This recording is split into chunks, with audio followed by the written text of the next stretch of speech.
നമസ്കാരം. കഠിനംകുളത്ത് വീട്ടമ്മയുടെ ദാരുണമായ കൊലപാതകം തന്നെയാണ് ഇപ്പോഴും സാമൂഹ്യ മാധ്യമങ്ങളിൽ ചർച്ച ചെയ്തുകൊണ്ടിരിക്കുന്നത്. ഇൻ്റർനെറ്റ് യുഗത്തിൻ്റെ ഏറ്റവും പുതിയ ഇര തന്നെയായിരുന്നു ആതിര എന്ന ഈ ചെറുപ്പക്കാരി. ഒരു ക്ഷേത്ര പൂജാരിയായ രാജീവിൻ്റെ ഭാര്യയായ ആതിര ഇൻസ്റ്റഗ്രാം വഴി പരിചയപ്പെട്ട സുഹൃത്ത് തൻ്റെ ജീവനെടുക്കും എന്ന് ഒരിക്കൽ പോലും കരുതിയിരുന്നില്ല. ഭർത്താവായ പൂജാരി ഒരിക്കലും മോട്ടോർ ബൈക്ക് ഓടിക്കുകയോ ആതിരയെ അത്തരത്തിലുള്ള സ്വപ്നങ്ങളിലേക്ക് കൈപിടിച്ച് കൊണ്ടുപോവുകയോ ചെയ്തിട്ടില്ല എന്നുള്ളതാണ് മനസ്സിലാക്കാൻ കഴിഞ്ഞത്. വളരെ നേരത്തെ തന്നെ ആതിരയെ കൊലപ്പെടുത്തിയ ജോൺസൺ ഔസഫ് എന്ന് പറയുന്ന ഇയാളുമായി ആതിരയ്ക്ക് ബന്ധമുണ്ടായിരുന്നു എന്നാണ് ജോൺസൺ പോലീസിന് മൊഴി നൽകിയിരിക്കുന്നത്. ഇപ്പോൾ കഠിനംകുളം സ്റ്റേഷനിലാണ് ജോൺസൺ ഉള്ളത്. ആതിരയുമായി തനിക്ക് നേരത്തെ പരിചയമുണ്ട് എന്ന് പറയുന്ന ജോൺസൺ ഔസേപ്പ് കല്യാണം കഴിച്ച ആൾ തന്നെയാണ്. 3 കുട്ടികളുടെ പിതാവാണ്. ഇയാളുടെ ഭാര്യ വിദേശത്ത് ജോലി ചെയ്യുന്നു എന്നാണ് അറിയുന്നത്. ഇയാൾ ഭാര്യയുമായി തെറ്റിപ്പിരിഞ്ഞ് കഴിയുന്നു എന്നുള്ളത് കൂടിയാണ് പോലീസ് എടുത്തു പറഞ്ഞത്. ഇയാൾ കുറച്ചുകാലം വെഞ്ഞാറമൂട് ഒരു വീട്ടിൽ ഹോം നേഴ്സായി ജോലി ചെയ്തിട്ടുണ്ടായിരുന്നു. പരിചയപ്പെടുന്നവരുടെ എല്ലാവരോടും ഇയാൾ പറയുന്നത് താൻ ഒരു ഫിസിയോതെറാപ്പിസ്റ്റാണ് എന്നുള്ളതാണ്. റീൽസ് വഴി തന്നെയാണ് ഇയാൾ ആതിരയുമായി പരിചയപ്പെടുന്നത് എന്ന് പറയുമ്പോൾ പലപ്പോഴും ഇൻ്റർനെറ്റ് യുഗത്തിൻ്റെ ചതിക്കുഴിയിൽപ്പെട്ട് സ്ത്രീകളും വീട്ടമ്മമാരും പെൺകുട്ടികളുമെല്ലാം പല രീതിയിൽ വഴിതെറ്റി പോകുന്നത് നാം കാണാറുണ്ട്. ആതിരയുടെ സ്വപ്നങ്ങൾ തന്നെയാണ് ജോൺസൺ എന്ന് പറഞ്ഞ ഇയാളിലേക്ക് ആതിരയെ അടുപ്പിച്ചത്. ജോൺസന്റെ റീലുകളിലൂടെയാണ് ആതിര ജോൺസണുമായി ബന്ധം ഉണ്ടാകുന്നതും പിന്നീട് അത് അവർ തമ്മിലുള്ള ലൈംഗിക വീഴ്ചകളിലേക്ക് വരെ പരിണമിച്ചു എന്ന് പറയുമ്പോൾ ഒരു സാത്വികനായ പൂജാരിയുടെ ഭാര്യ മറ്റൊരു ഇൻസ്റ്റഗ്രാമിലൂടെ പരിചയപ്പെട്ട ഒരാളുമായി ബന്ധപ്പെടുന്നതും അയാൾ വഴി അവർക്ക് മരണം സംഭവിക്കുന്നതുമെല്ലാം ആലോചിക്കാൻ വയ്യാത്ത കാര്യം തന്നെയാണ്. ആതിരയ്ക്ക് ഒരു കുട്ടിയുണ്ട്, അതുകൊണ്ട് ഒരു കാരണവശാലും ജോൺസന്റെ കൂടെ ഇറങ്ങി വരാൻ സാധിക്കില്ല എന്നാണ് ആതിര പറഞ്ഞത് എന്ന് ജോൺസൺ പോലീസിൽ പറയുന്നു. പലവട്ടം ആതിരയെ തൻ്റെ ജീവിതത്തിലേക്ക് ക്ഷണിച്ചതാണ്. എന്നാൽ ഭർത്താവിനെ ഉപേക്ഷിച്ച് വരാൻ തനിക്ക് സാധിക്കില്ല, അഥവാ കുട്ടിയെ ഉപേക്ഷിച്ച് വരാൻ സാധിക്കില്ല എന്ന് പറഞ്ഞപ്പോൾ കുട്ടിയെ കൂടെ എടുത്തോളൂ എന്നാണ് ജോൺസൺ ആതിരയോട് പറഞ്ഞത് അത്രേ. പക്ഷേ ആതിര മെല്ലെ മെല്ലെ ജോൺസനെ ഒഴിവാക്കുവാൻ വേണ്ടി ശ്രമിച്ചതാണ് ജോൺസനെ ദേഷ്യം പിടിപ്പിച്ചതും ആതിരയുടെ കൊലപാതകത്തിൽ കലാശിച്ചതും എന്ന് തന്നെയാണ് പറയുന്നത്. പൂജാരി രാജീവ് താമസിക്കുന്ന ചെറിയ വീടിന്റെ തൊട്ട് എതിർവശത്ത് തന്നെയായിരുന്നു ക്ഷേത്രം. ഈ ക്ഷേത്രത്തിൽ പൂജാകർമ്മങ്ങൾക്ക് വേണ്ടി രാജീവ് രാവിലെ 5 മണിക്ക് തന്നെ എത്തിച്ചേരും. രാജീവ് 5 മണിക്ക് അമ്പലത്തിലേക്ക് പോയി കഴിഞ്ഞിട്ടുണ്ടെങ്കിൽ പിന്നെ കുട്ടിയും ആതിരയും മാത്രമാണ് വീട്ടിലുണ്ടാവുക.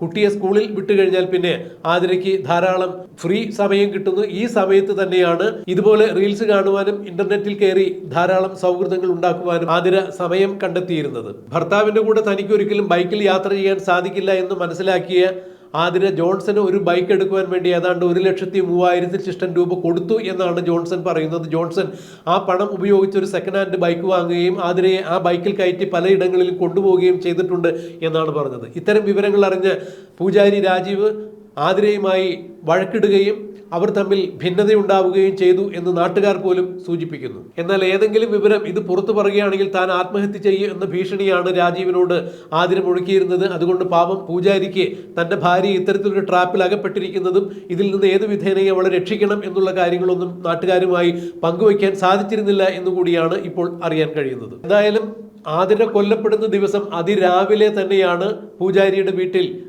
ജോൺസൺ കടന്നെത്തിയിരിക്കുന്നത്. പൂജാരി വെളുപ്പിന് 5 മണിക്ക് തന്നെ അമ്പലത്തിൽ പോയ സമയം മനസ്സിലാക്കി ആ പരിസരം നേരത്തെ തന്നെ തിരിച്ചറിഞ്ഞിട്ടുള്ള ആ പരിസരത്തുള്ള ചായക്കടയിൽ പലപ്പോഴും ചായ കഴിക്കാൻ വരാറുള്ള ജോൺസൺ കൃത്യമായി തന്നെ പൂജാരി ഇല്ലാത്ത സമയത്ത് ആരുടെയും ശ്രദ്ധയിൽപ്പെടാതെ ആതിരയുടെ വീട്ടിൽ കയറുകയും കുഞ്ഞു കാണാതെ കട്ടിലടിയിൽ ഒളിച്ചു കിടക്കുകയും ചെയ്തു എന്നാണ് പറഞ്ഞത്. പിന്നീട് ആതിര കുഞ്ഞിനെ സ്കൂളിൽ വിടുന്നു. പൂജാരിക്കുള്ള ഭക്ഷണം കൊണ്ടുപോയി അമ്പലത്തിൽ കൊടുത്തതിന് ശേഷം തിരിച്ചു വരുന്നു. അതിനുശേഷം ജോൺസന് ചായ ഇട്ട് നൽകുന്നു. ജോൺസനും ആതിരയും തമ്മിൽ ലൈംഗിക വീഴ്ച നടത്തുന്നു. ഈ ലൈംഗിക വീഴ്ച കഴിഞ്ഞ സമയത്ത് തന്നെയാണ് തൻ്റെ കയ്യിൽ കരുതിയിരുന്ന കത്തി ഉപയോഗിച്ച് ആതിരയുടെ കഴുത്തിൽ കുത്തിയിറുക്കുകയും പിന്നീട് മരണം ഉറപ്പാക്കുവാൻ വേണ്ടി കഴുത്തറക്കുകയുമായിരുന്നു എന്നാണ് ജോൺസൺ പറഞ്ഞത്.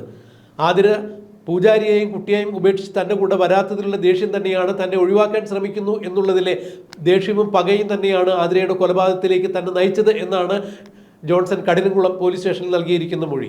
എന്നാൽ ഈ കൊലപാതകത്തിന് ശേഷം അളവറ്റ രീതിയിൽ ഗുളികകൾ കഴിച്ച് ആത്മഹത്യ ചെയ്യാൻ ശ്രമിച്ചു ജോൺസൺ. അയാൾ പോലീസിനോട് പറഞ്ഞത് താൻ എലിവിഷം കഴിച്ചിട്ടുണ്ട്, ധാരാളം മറ്റു ഗുളികകളും കഴിച്ചിട്ടുണ്ട് എന്ന് പറഞ്ഞു. എന്നാൽ ഇയാൾ പറഞ്ഞ അടിസ്ഥാനത്തിൽ ഇയാൾ ആശുപത്രിയിൽ പ്രവേശിപ്പിക്കുകയും ഇയാളുടെ വയറ് കഴുകുകയും ചെയ്തു. എന്നാൽ അപ്പോഴൊന്നും എലിവിഷത്തിന്റെ സാന്നിധ്യം കണ്ടെത്താൻ സാധിച്ചിട്ടില്ലെങ്കിലും ഇയാൾ ധാരാളം ഗുളികകൾ കഴിച്ചിരുന്നതായി കണ്ടെത്തിയിട്ടുണ്ട്. ഇയാൾ ധാരാളം ഗുളികകൾ കഴിച്ചിട്ടുണ്ട് എന്നുള്ളത് പോലീസ് കൃത്യമായ ഡോക്ടേഴ്സിൽ നിന്ന് മനസ്സിലാക്കുകയും അതിന്റെ ഒരു ചികിത്സ കഴിഞ്ഞു കഴിഞ്ഞാൽ ജീവന് ഭീഷണിയില്ല എന്നൊരു ഘട്ടം വന്നു കഴിഞ്ഞിട്ട് വേണം ഇയാൾ കസ്റ്റഡിയിലെടുത്ത് തെളിവെടുപ്പിനും മറ്റുമായി ആതിര താമസിച്ചിരുന്ന സ്ഥലത്തേക്ക്, ആതിര കൊലപ്പെട്ടിരുന്ന സ്ഥലത്തേക്ക് കൊണ്ടുപോകേണ്ടത് എന്ന് തന്നെയാണ് പോലീസ് അറിയിച്ചിരിക്കുന്നത്. ഇന്റർനെറ്റ് യുഗത്തിന്റെ ചതിക്കുഴികളെ കുറിച്ച് പുതുതലമുറയ്ക്ക് കൂടുതൽ അവബോധം കൊടുക്കുന്ന തരത്തിൽ തന്നെയാണ് ഇപ്പോൾ ആതിരയുടെ കൊലപാതകം ഉണ്ടായിരിക്കുന്നത്. ഭർത്താവ് അറിയാതെ, തൻ്റെ സ്വന്തം ബന്ധങ്ങൾ ആരും തന്നെ അറിയാതെ ഇൻസ്റ്റഗ്രാമിലൂടെ റീൽസിലൂടെ പരിചയപ്പെട്ട ഒരു ചെറുപ്പക്കാരനുമായി കൂടുതൽ സൗഹൃദവും ചങ്ങാത്തവും സ്ഥാപിക്കുന്നു. അയാൾ വീട്ടിൽ വരുന്നു, അയാൾക്ക് ചായ ഉണ്ടാക്കി കൊടുക്കുന്നു, അയാൾക്ക് ബൈക്ക് വാങ്ങിക്കുവാൻ വേണ്ടി പണം കൊടുക്കുന്നു, അയാൾ ബൈക്ക് വാങ്ങിക്കുന്നു, ഈ ബൈക്കിൽ അവർ കറങ്ങി നടക്കുന്നു, പിന്നീട് ഭാര്യ ഭർത്താക്കന്മാരെ പോലെ ഒരുമിച്ച് ജീവിക്കുന്നു, ലൈംഗിക ബന്ധത്തിൽ ഏർപ്പെടുന്നു. ഇത്തരം ചില ബന്ധങ്ങളാണ് ഇപ്പോൾ വഴിവിട്ട രീതിയിൽ ഇന്റർനെറ്റ് യുഗത്തിന്റെ സ്വാധീനം മൂലം കുട്ടികൾക്ക് ഉണ്ടാകുന്നത് എന്നുള്ളതിന്റെ കൃത്യമായ സൂചന കൂടി തന്നെയാണ് ഇപ്പോൾ ആതിരയിലൂടെ പുറത്തു വന്നിരിക്കുന്നത്. എന്തായാലും കഠിനംകുളം പോലീസ് സ്റ്റേഷനിൽ ഉള്ള ജോൺസനെ അടുത്ത ദിവസം തന്നെ തെളിവെടുപ്പിന് വേണ്ടി ആതിരയുടെ കൊലപാതകം നടന്ന് വീട്ടിലേക്ക് കൊണ്ടുവരും. ഇനി എന്തെല്ലാം തരത്തിലുള്ള ഭവിഷ്യത്തുകളാണ് ഇതേ ചൊല്ലി ഉണ്ടാകാൻ പോകുന്നത് എന്നുള്ളതെല്ലാം നമുക്ക് കണ്ടറിയാം, കാത്തിരിക്കാം.